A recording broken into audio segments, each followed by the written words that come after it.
नमस्कार मित्रों, आज हम उस दिव्य उपदेश की कथा सुनेंगे जिसने निराशा में डूबे एक योद्धा को पुनः धर्म के पथ पर अग्रसर किया। ये कथा है श्रीमद् भगवद गीता के उपदेश की। समय है महाभारत का, स्थान है पवित्र कुरुक्षेत्र। दो विशाल सेनाएं आमने सामने खड़ी हैं। शंखनाद हो चुका है, युद्ध आरंभ होने ही वाला है।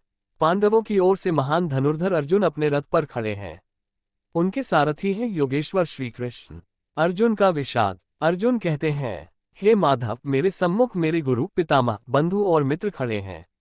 मैं इन्हें कैसे मारूं? मुझे राज्य नहीं चाहिए, विजय नहीं चाहिए। स्वजनों के वध से मुझे क्या सुख मिलेगा? ये कहते हुए उनका हृदय कांप उठता है। हाथों से गांडीव ढीला पड़ जाता है।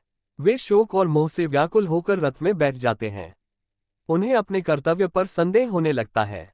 श्री कृष्ण का दिव्य संदेश। तब श्री कृष्ण शांत स्वर में कहते हैं, हे अर्जुन, तुम जिनके लिए शोक कर रहे हो वे शोक के योग्य नहीं हैं। आत्मा न जन्म लेती है न मरती है। वह अविनाशी, अजर और अमर है। शरीर नश्वर है पर आत्मा शाश्वत है। कृष्ण आगे कहते हैं, तुम्हारा अधिकार केवल कर्म करने में है, फल में नहीं। इसलिए निष्काम होकर अपना कर्तव्य करो। ये गीता का मुख्य उपदेश है। कर्तव्य का पालन बिना फल की चिंता के। धर्म का अर्थ श्री कृष्ण अर्जुन को समझाते हैं। जब अन्याय बढ़ता है और अधर्म फैलता है, तब धर्म की रक्षा करना ही सच्चा कर्तव्य है। क्षत्रिय के लिए धर्मयुद्ध से बढ़कर कोई पुण्य नहीं।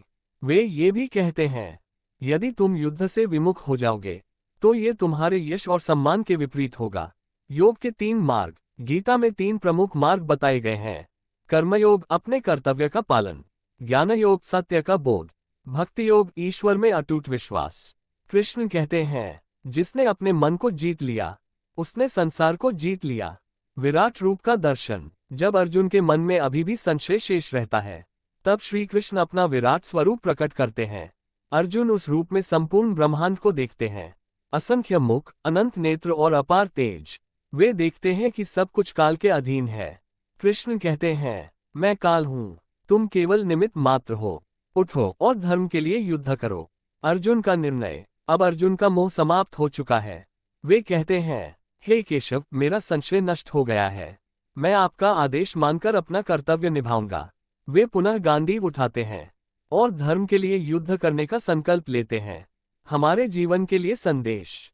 श्रीमद् भगवद गीता हमें सिखाती है, कठिन समय में विचलित न हो, कर्तव्य से पीछे न हटें, फल की चिंता त्याग कर कर्म करें, मन को स्थिर रखें। जब जीवन में भ्रम हो तो गीता का ये संदेश स्मरण रखें।